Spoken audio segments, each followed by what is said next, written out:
मन रखिए आज्ञा गोटे नारीर चरित्र एवं गोटे पुरुषर भाग्य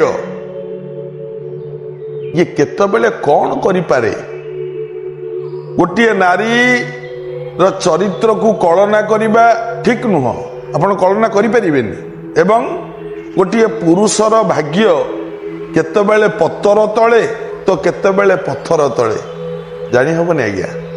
जदि पत्तर तले भाग्य अच्छी तले उठीगला केतबेले उठीजिब, जदि पत्थर तले चापी होइकी अच्छी बुढ़ा होइकी मरिब पछे भाग्य उन्नतिर प्रश्न केबे आसीबनी।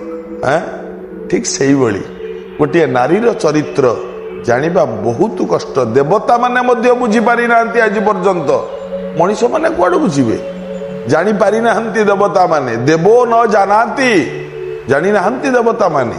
हाँ आज्ञा नारी को किए केते प्रकार कहे, किंतु सत कौन कहबाकू गले जानिचंती, नारी जहा हेले मध्य नारी हूँ पूज्या वंदनिया एवं नमस्या।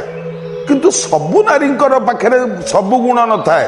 किछि नारी पाखरे भल गुण थाए, किछि स्त्री पाखरे खराब गुण थाए, किछि पुरुषों पाखरे भल गुण थाए, किछि पुरुषों पाखरे खराब गुण थाए। प्रकृति बसा मानवा ना, आमे जेतिकी मनीष अछंती संसार रे आमे समस्ते प्रकृतिर बस। जने हठात के प्रश्न कले कहले मनीष और भगवान के भितर पार्थक्य कौन, गोटे धाड़ी रे उत्तर दियो। मनीष भगवान के भितर पार्थक्य कौन, गोटे धाड़ी रे उत्तर देखंतु। गोटे धाड़ी हूँ एया जी प्रकृति को निज मुठारे रखिछि सी भगवान, आउ प्रकृति जहा को मुठारे रखिछि सी मनीष। सरीगला। ये पांच मन 25 प्रकृति को जी आयत्त करि पारिछि सी हेले भगवान। आउ पांच मन 25 प्रकृतिर आयत्तरे जो माने अछंती से माने मनीष। स्वाभाविक कथा। घरणी रूपे नारी घर को सुंदर, कन्या रूपरे नारी सभिंक आदर, माँ रूपरे नारी अमृत दायिनी, नारींक पाई सिना सुंदर धरणी। नारी दयामयी हो नारी दयामयी, नारी प्रति असम्मान कर नाही नारी दयामयी। ज्ञानी भक्त वृंद माने आज्ञा गोटे नारी जदि चाहिबो ना, गोटे स्त्री जदि चाहिबो, गोटे हस खुशीर संसारटे निज हाथ रे तैयारी करदब। तारटा बाँ हाथर खेल आज्ञा गोटे स्त्री जदि चाहिबो। आउ हाँ आउ गोटे स्त्री जदि चाहिबो, केते हस खुशीर मंदिर भलिया घरटी को गोटे नर्ककुंड रे परिणत करदब। लक्ष्मी पुराण बही रे लेखा हैनी आज्ञा, बलराम दास लिखिचंती बा। केउ नारी थिले साड़ी सुना बला पाई, केउ नारी अलक्षणी गृह को भांगई। पुरुष चारि जाति, नारी चारि जाति।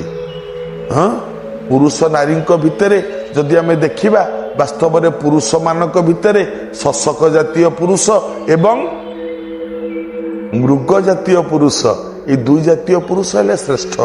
नारी जातिर भितरे पद्मिनी जातीय नारी आउ तो मिलू ना आज्ञा। पद्मिनी जातीय स्त्री जी ना सी जुआडे जाउथबो ता पछे पछे भ्रमर गुड़ाक उड़ी उड़ी जाउथबे। हाँ कहीं ता देहरु सबु बेले पद्म गंध ही बाहरु थाए। पद्मिनी पद्म गंधाश्च सबु बेले पद्म गंध बाहरु थाए। सत एक कथा आज्ञा। किंतु श्लोक कहे स्त्रीणां चरित्र पुरुषस्य भाग्य, देवो न जानाति कृत मनुष्य। देवता माने मध्य जानी परिबेनी गोटे नारीर चरित्रटा कौन। जने कवि कही नथले बारी नुहे नारी मन रे नागरी, बारी नुहे नारी मन। नारी मनटा को बारी हबनी आज्ञा ना, सत कथा एटा। गोटे सुंदर कथा आपण मानकु सुनेबी। देखंतु जने ब्राह्मण थिले, ए ब्राह्मण चिंता कले जेतेबेले युवक अवस्था को आइले, तांको बापा माँ चिंता कले गोटे बोली पुओ ना बाहाघर करदबा। बाहाघर करदेले, जदि विवाह करदेले ବାହାଘର ସରିଗଲା। ବିବାହ ସରିଲା ପରେ ସ୍ୱାମୀ ସ୍ତ୍ରୀ ଦି ଜଣ ଯାକ ରହିଲେ। ଇଏ ବ୍ରାହ୍ମଣ ଆଉ ତା ସ୍ତ୍ରୀ ଦି ଜଣ ଯାକ ରହିଲେ। ବାପା ବୁଢା ହେଲାଣି, ମା ବୁଢୀ ହେଲାଣି, କିନ୍ତୁ ଏ ବ୍ରାହ୍ମଣ ଯୁବକଟି ଯାହାକୁ ବିବାହ କଲା ଏ ସ୍ତ୍ରୀର ପ୍ରକୃତି ଏତେ ଭଲ ନୁହଁ। ଇଏ ଘରକୁ ଆସିବା ପରଠୁ ପ୍ରତିଦିନ ତା ସ୍ୱାମୀର କାନରେ କହିଲା, ଗୋଟେ କଥା କହିବି ନା କଣ? ତା ସ୍ୱାମୀ ପଚାରୁଛି କଣ? ସ୍ତ୍ରୀ କହିଲା, ଏ ଅନେଇଲ, ମୋ ସାଙ୍ଗ ବହୁତ ବଡ଼ ବଡ଼ ଘରୁ, ଆମର ତ ବଡ଼ ଘରର ନା, ବହୁତ ଧନୀ ଘର ଆମର, ଆଉ ମୋର ବହୁତ ଧନୀ ଘର ମାନଙ୍କରୁ ମୋ ସାଙ୍ଗମାନେ ସବୁ ଆସୁଛନ୍ତି। ମୁଁ ଭାବିଲିଣି ତମକୁ ଚଉଠି ରାତିରୁ କହିବା ପାଇଁ, ଏପର୍ଯ୍ୟନ୍ତ କହିନଥିଲି, ଆଜିକି 5-7 ଦିନ ହେଲାଣି ତ ସେଇଥିପାଇଁ କହୁଛି। କହିଲା କଣ କହୁନ କୁହ? କହିଲା ନାଇଁ ମୁଁ କଣ କହୁଥିଲି କି, ମୋ ସାଙ୍ଗମାନେ ବହୁତ ବଡ଼ ଘରର ଝିଅ, ସେମାନେ ଆସିବେ, ଆଉ ବହୁତ ବଡ଼ ବଡ଼ ଲୋକମାନେ ତ ଏଠିକି ଆସିବେ, ଆଉ ତମ ବାପା ମା ଦି ଜଣ ଯାକ କେଡ଼େ ଅପରଛନିଆ ଦିଶୁଛନ୍ତି କହିଲ। ଅପରଛନିଆ ଲୁଗାପଟା ଗୁଡ଼ା ପିନ୍ଧୁଛନ୍ତି, ଦେଖିବାକୁ ଭାରି ଅପରଛନିଆ, ବୁଢ଼ା, ଚମ ଧୁଡ଼ୁ ଧୁଡ଼ୁ, ଆଉ ତେଣୁକରି ସେମାନେ ମୋ ସାଙ୍ଗମାନେ ଆସିଲେ ଟିକେ ଖରାପ ଭାବିବେ। ଗୋଟେ କାମ କର, ତମେ ବାପା ମାଙ୍କୁ ବରଂ କହିଦେଇଥାଅ, ସେମାନେ ଟିକେ ବାଡ଼ି ପଟରେ ଅଲଗା ଆଡ଼େ ଟିକେ ରହିଯାଇଥିବେ, ମୋ ସାଙ୍ଗମାନେ ଯିବା ପରେ ସେମାନେ ଘରକୁ ଆସିବେ। ପୁଅକୁ ବାଧିଲା ଏ କଥା, କିନ୍ତୁ ପୁଅ ତା ସ୍ତ୍ରୀକୁ ବହୁତ ଭଲ ପାଏ, ବହୁତ ଭଲ ପାଏ ତା ସ୍ତ୍ରୀକୁ। ତଥାପି ପୁଅ କହିଲା ଶୁଣ, ମୋ ବାପା ମା ରହିବେ ବାହାରେ, ତମ ସାଙ୍ଗମାନଙ୍କ ପାଇଁ ବାହାରେ ରହିବେ, ଏଇଆ କହୁଛ ନା? ହଁ। ନାଇଁ ସେମିତି ହବନି, ବରଂ ତମ ସାଙ୍ଗମାନଙ୍କୁ ମୋ ବାପା ମାଙ୍କର ପରିଚୟ ତମେ ନ ଦେଇପାର, କିନ୍ତୁ ସେମିତି ହବନି। ଗଲା କିଛି ଦିନ, ଇଏ ସ୍ତ୍ରୀ ନୀତି କାନ ପାଖରେ ନୀତି କହିଲା।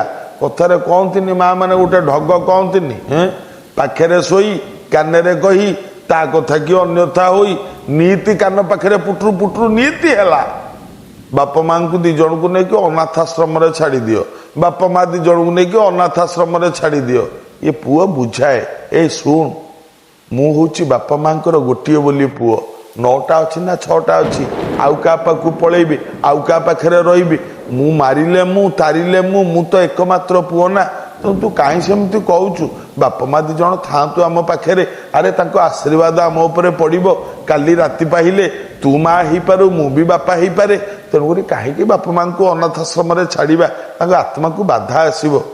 କିନ୍ତୁ ସ୍ତ୍ରୀ ନୀତି କହେ, ଅନାଥାଶ୍ରମରେ ଛାଡ଼, ଅନାଥାଶ୍ରମରେ ଛାଡ଼, ନଚେତ ମତେ ନେଇକି ବାହାରକୁ ଚାଲ, ନୀତି କହେ। ଇଏ ବ୍ରାହ୍ମଣ ଚିନ୍ତା କଲା, କହିଲା ଠିକ ଅଛି, ଠିକ ଅଛି, ତୋରି କଥା ହିଁ ହବ। ବାହାର, ମୋ ସାଙ୍ଗରେ ବାହାର, ବାପା ମା ତାଙ୍କର ଘରେ ଥାଆନ୍ତୁ, ଆମେ ଯିବା, ହେଲା, ଆମେ ବୁଲି ବୁଲି ଯିବା, ଆମେ ଆମର ଯୋଉଠି ଇଚ୍ଛା ହବ ସେଇଠି ରହିବା, ଆମେ ବୁଲିବା ଆଉ କଣ। କାରଣ ଇଏ ବ୍ରାହ୍ମଣ ତା ସ୍ତ୍ରୀକୁ ବହୁତ ଭଲ ପାଏ, ତେଣୁ ତା ମନରେ କଷ୍ଟ ଦେବାକୁ ଇଏ ଆଦୌ ଚାହେଁନି। ସେ ଯାହା ଚାହୁଁଛି ସେଇଆ ହଉ, ଆଉ ଯାହା ଭାବୁଛି ସେଇଆ କରୁ। ବ୍ରାହ୍ମଣ ଏଇଆ ଚିନ୍ତା କରି ବାପା ମାଙ୍କୁ ଯାଇକି ବୁଝେଇଲା, କହିଲା ବାପା ଦେଖ, ମା ଶୁଣ, ମୋ କଥା ମାନ ମା, ତୁ କଣ ଚାହୁଁନୁ ମୋ ସଂସାରଟି ହସି ଖେଳିକି ଚାଲୁ ବୋଲି? ମା ଆଖିରେ ଦିଟୋପା ଲୁହ।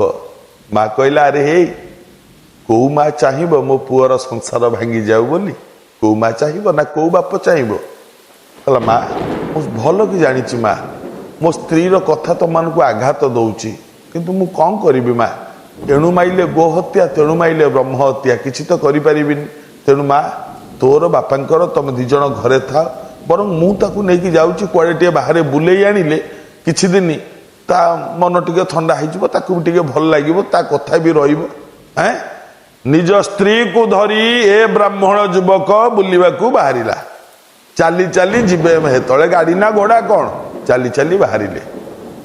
ଆଜ୍ଞା, ବିରାଟ ଘଟଣାଟିଏ ରାସ୍ତାରେ ଘଟିଗଲା। ସ୍ୱାମୀ ସ୍ତ୍ରୀ 2 ଜଣ ଯାକ ଚାଲିଛନ୍ତି ଜଙ୍ଗଲ ଭିତରେ, ମନ ଖୁସିରେ ବସନ୍ତ ସମୟ, ଚାଲି ଚାଲି ଯାଉଛନ୍ତି। ସ୍ୱାମୀ ସ୍ତ୍ରୀ 2 ଜଣ, କେହି ନାହାନ୍ତି, ଚାଲିଛନ୍ତି। ଯୁଆଡ଼େ ଇଚ୍ଛା ସିଆଡ଼େ ଯିବେ, ବୁଲିବେ। ସ୍ୱାମୀ ସ୍ତ୍ରୀ 2 ଜଣ ଯାଉଛନ୍ତି, ହସ ମଜା ଥଟ୍ଟା ତମସା ହେଇ ହେଇ ଯାଉଛନ୍ତି ରାସ୍ତାରେ, ଭଲ ଲାଗୁଛି। କିଛି ବାଟ ଗଲା ପରେ ଜଙ୍ଗଲ ପାଖରେ ବସିଛି, ତା ସ୍ତ୍ରୀଟି ବସି ପଡ଼ିଲା। କହିଲା କ'ଣ କରିବା? ବ୍ରାହ୍ମଣ ଯୁବକ କହିଲା କ'ଣ ହେଲା? କହିଲା ମୋତେ ଭୀଷଣ ଶୋଷ ହେଲାଣି, ଟିକେ ପାଣି କେଉଁଠୁ ଆଣିଦିଅନ୍ତନି। କହିଲା ଠିକ୍ ଅଛି, ତୁ ଏଠି ଥା, ମୁଁ ଯାଉଛି ପାଣି ନେଇକି ଆସିବି। ହେଲା, ଥା। ବ୍ରାହ୍ମଣ ଯୁବକ ଦୌଡ଼ି ଦୌଡ଼ି ଗଲା। ନିକଟରେ ନଦୀଟିଏ ଥିଲା। ପାଣି ଗୋଟିଏ ପାତ୍ର ନେଇକି ସେଥିରେ ପାଣି ଟିକେ ଧରିକି ଯେତେବେଳେ ଫେରିକି ଆସିକି ଯେତେବେଳେ ଅନେଇ ଦେଲା, ତା ହୋସ ଉଡ଼ିଗଲା। ମାନେ ଏତେ ଭଲ ଯୋଉ ସ୍ତ୍ରୀକୁ ପାଉଥିଲା, ସିଏ ପାଣି ଥରେ ମାଗିଛି, ଏ ପାଣି ଆଣିକି ଆସିକି ପହଞ୍ଚିଲା ବେଳକୁ ତା ସ୍ତ୍ରୀଟି ସେଇଠି ପଡ଼ିକି ମରିଯାଇଛି। ଜୀବନ ନାହିଁ ତା ସ୍ତ୍ରୀ ଦେହରେ। ବ୍ରାହ୍ମଣ ଯୁବକ ଯିଏକି ଏତେ ଭଲ ପାଉଥିଲା, ଯୋଉ ସ୍ତ୍ରୀ ପାଇଁ ତା ବାପ ମାଙ୍କୁ ପର କରିକି ତାକୁ ଧରିକି ପଳେଇ ଆଇଲା, ଆରେ ସିଏ ମରିକି ପଡ଼ିଛି। ବହୁତ କାନ୍ଦିଲା। ଏତେ ଭଲ ପାଉଥିଲା, ମୁଣ୍ଡକୁ ବାଡ଼େଇକି ସେଠି କାନ୍ଦିଲା ବ୍ରାହ୍ମଣ ଯୁବକ। ତା କାନ୍ଦ ଦେଖି ବନଦେବୀ ଦୟା କଲେ। ଯୋଉ ବନଦେବୀ ଥିଲେ, ଶୂନ୍ୟରେ ବାଣୀ ମାଧ୍ୟମରେ କହିଲେ ଶୁଣ ହେ ବ୍ରାହ୍ମଣ ଯୁବକ।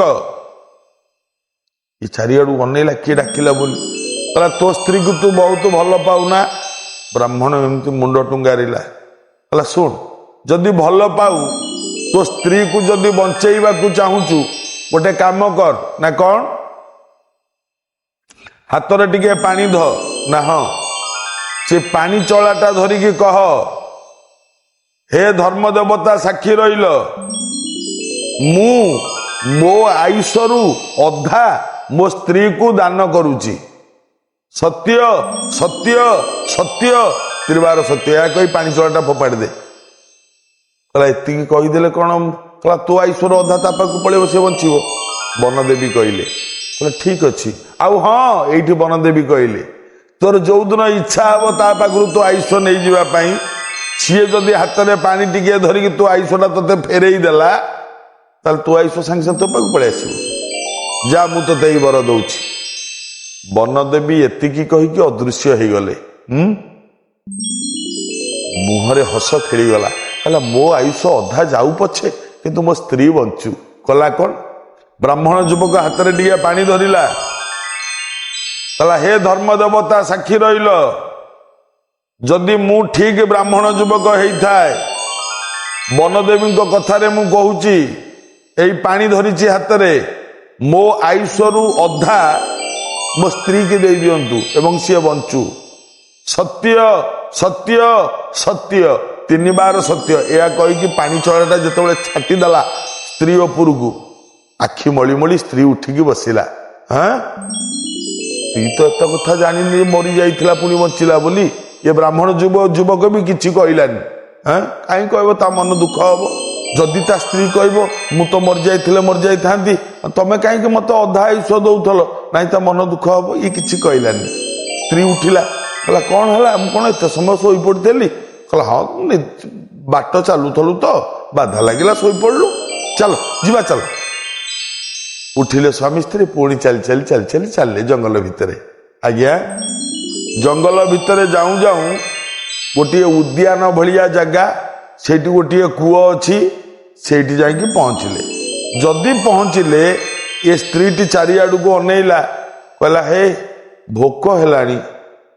ହଉ ଠିକ ଅଛି, ମୁଁ ଯାଉଛି ଖାଇବାକୁ ଆଣିବି, ତୁ ଏଇଠି ବସ, ମୁଁ ଯାଉଛି ବଜାରରୁ ଖାଇବା କିଣି ଆଣେ। ବ୍ରାହ୍ମଣ ଯୁବକ ଗଲେ ଖାଇବା ଆଣିବା ପାଇଁ। ତା ସ୍ତ୍ରୀଟି ସେଇ ଉଦ୍ୟାନରେ ବସିଛି, ଅନେଇଲା। ଯୋଉ କୂଅଟା ଅଛି, ସେ କୂଅ ପାଖରେ ଗୋଟେ ଛୋଟା ଯୁବକଟେ ବସିଛି। ତା ଗୋଡଟା ଛୋଟା, କିନ୍ତୁ ତା ରୂପଟି ଭାରି ସୁନ୍ଦର। ଏ ବ୍ରାହ୍ମଣର ସ୍ତ୍ରୀ ଇଏ ଅନେଇଲା, କହିଲା ଆରେ ଇଏ ତ ଦେଖିବାକୁ ଭାରି ସୁନ୍ଦର। ତାକୁ ଡାକିଲା, କହିଲା ଟିକେ ଆସିଲ। ଏ ଛୋଟା କହିଲା ମୁଁ ବା ଚାଲି ପାରୁନି, ମୁଁ ଯିବି କେମିତି? କହିଲା ଠିକ ଅଛି, ମୁଁ ଯାଉଛି ତମ ପାଖକୁ। ଇଏ ଏଠୁ ତା ପାଖକୁ ଆସିଲା। ଚାରିପଦ କଥା ହବା ଭିତରେ ଏତେ ତା କଥାରେ ଇଏ ବଶୀଭୂତ ହେଇଗଲା, ମୋହି ହେଇଗଲା ତା କଥାରେ। କହିଲା ଶୁଣ, ତମେ ଛୋଟା, ତମେ କ'ଣ ସତରେ ଚାଲିପାରିବନି? କହିଲା ନାଇଁ, ମୁଁ ଚାଲିପାରିବିନି। ଆଉ ସବୁ କିଛି, ଯେତେ କାମ, ଯେତେ କଥାବାର୍ତ୍ତା ସବୁ କରିପାରିବି, କିନ୍ତୁ ମୁଁ ଚାଲିପାରିବିନି। କହିଲା ହଉ ଠିକ ଅଛି, ତମେ ମୋ ସାଙ୍ଗରେ ଯିବ? କହିଲା କ'ଣ? ନା, ମୁଁ ତମକୁ ଭଲ ପାଏ, ତମେ ମୋ ସାଙ୍ଗରେ ଯିବ, ମୋ ପାଖରେ ରହିବ? ଛୋଟା ହଁ ମାରିଲା, କାରଣ ମାଗଣାରେ ଖାଇବାକୁ ମିଳିବ ନା, କୂଅ ମୂଳଟାରେ ବସିଛି। କହିଲା ହଁ ଯିବି। ଏ ସ୍ତ୍ରୀର ପାପ ଆଶା ରହିଲା ଏ ଛୋଟା ପ୍ରତି। ଯେତେବେଳେ ବ୍ରାହ୍ମଣ ଯୁବକ ଖାଦ୍ୟ ଧରିକି ଫେରିଲା, ଆସ ଖାଇବା ଆସ, ତା ସ୍ତ୍ରୀଟି କହୁଛି ଆମେ କେମିତି ଏକା ଖାଇବା, ଛୋଟାଟା ବସିଛି ପାରା ଦେଖୁନା, ତାକୁ ଖାଇବାକୁ ଦିଅ। ଗୋଟିଏ ଭାଗ ତାକୁ ମଧ୍ୟ କାଢିକି ଖାଇବାକୁ ଦେଲେ। ଖାଇସାରିଲା ପରେ ତା ସ୍ତ୍ରୀଟି ତା ସ୍ୱାମୀକି କହୁଛି, ଏଇଠି ଶୁଣିଲଣି ନା କ'ଣ, ଇଏ ତ ଛୋଟା ଲୋକଟା ଉଠି ପାରୁନି, କୁଆଡେ ଯା ଆସ କରିପାରୁନି, ଆଉ ତମେ ଯଦି କହନ୍ତ ଆମେ ଆକୁ ଆମ ସାଙ୍ଗରେ ନେଇଯାଆନ୍ତେ, ଆମେ ଯୁଆଡେ ଯାଉଛନ୍ତି ତୀର୍ଥ ବୁଲିବାକୁ ଆମ ସାଙ୍ଗରେ ସିଏ ବୁଲନ୍ତା। ଆରେ ସିଏ ଛୋଟାଟା ଚାଲିପାରିବନି, ତାକୁ ନବା କେମିତି? ସ୍ତ୍ରୀ କହିଲା ତମେ କାହିଁ ବ୍ୟସ୍ତ ହଉଛ, ଗୋଟେ ପେଡିରେ ତାକୁ ପୁରେଇ ଦେଇକି ମୁଁ ମୁଣ୍ଡେଇକି ନେଇକି ଯିବି। ଦେଖନ୍ତୁ ସ୍ତ୍ରୀର ଚରିତ୍ର ନଷ୍ଟ ହେଇଗଲେ ସେ ଯାହାକୁ ଭଲ ପାଉଛି ତା ପାଇଁ କେତେ ତ୍ୟାଗ କରିପାରେ। ଦେଖନ୍ତୁ କହିଲା ମୁଁ ମୁଣ୍ଡେଇକି ତାକୁ ନେଇକି ଯିବି, ତମେ ବ୍ୟସ୍ତ ହୁଅନି। ବ୍ରାହ୍ମଣ ଯୁବକ କହିଲା ଠିକ ଅଛି, ସେ ତ ଦବନି ନା, ତା ମନରେ କଷ୍ଟ ଦବନି। କହିଲା ଠିକ ଅଛି, ତମର ଯାହା ଇଚ୍ଛା ହଉଛି ତମେ କର। ହେଲା, ଗୋଟେ ପେଟିଟେ ଆଣିଲା, ସେ ପେଟି ଭିତରେ ତାକୁ ପୁରେଇଲା, ଛୋଟାକୁ ମୁଣ୍ଡେଇଲା, ମୁଣ୍ଡେଇକି ବ୍ରାହ୍ମଣର ସ୍ତ୍ରୀ ଚାଲିଲା। ଚାଲିଲେ ମାନେ କିଛି ବାଟ ଗଲା ପରେ ଆଉ ଗୋଟିଏ ଜଙ୍ଗଲ ପଡ଼ିଲା। ଜଙ୍ଗଲ ଭିତରେ ବ୍ରାହ୍ମଣ ସ୍ତ୍ରୀ ଅନେଇଲା, ଦେଖିଲା ଗୋଟିଏ କୂଅ ଅଛି। ଡାକିଲା ତା ସ୍ୱାମୀକୁ, କହିଲା ଟିକେ ପେଟିଟା ଧରିଲ ମୋ ମୁଣ୍ଡରୁ ଏ ତଳେ ରଖିବା।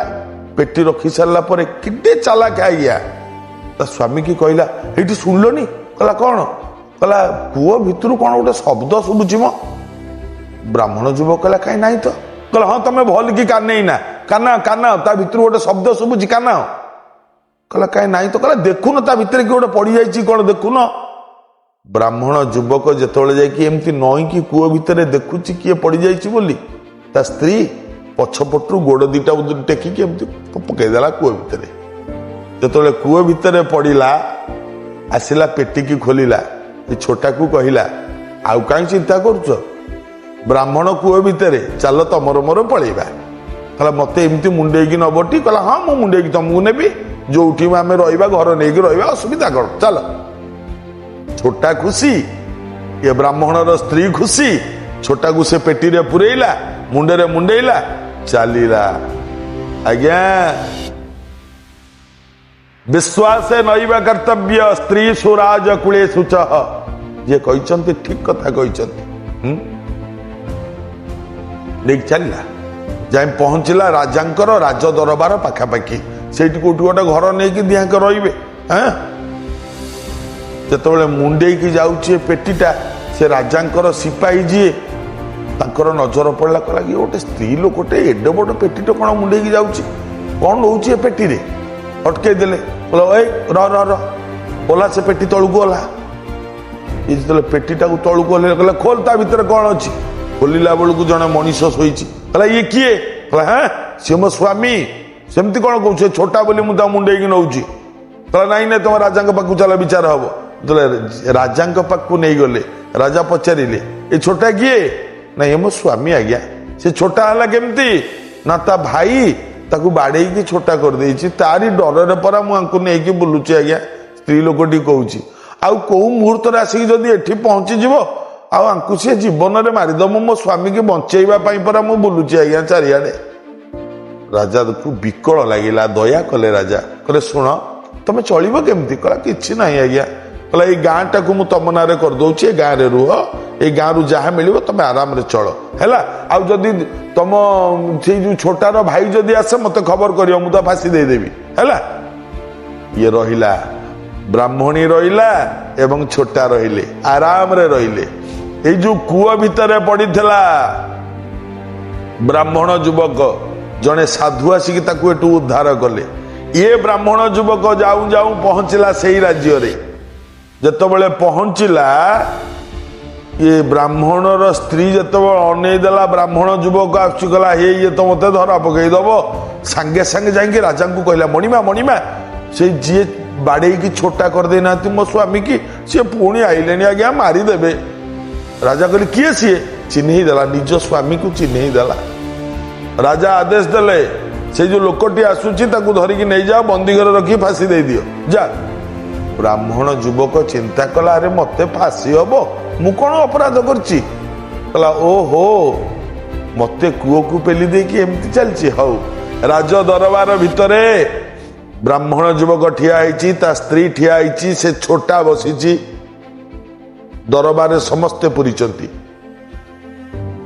এইটি ব্রাহ্মণ যুবক কহিলা, হে মহারাজ, মতে যদি আপনার ফাঁসি দেইদেবে দিও, মোর আপত্তি না, কিন্তু মু ফাঁসি নবা পূর্বরু মো পাখু যে জিনিসটা মো সে স্ত্রী লোকটা ধার নেইছি, মো জিনিসটা মতে ফেরাই দিও, মু পছরে বুলিবিনি।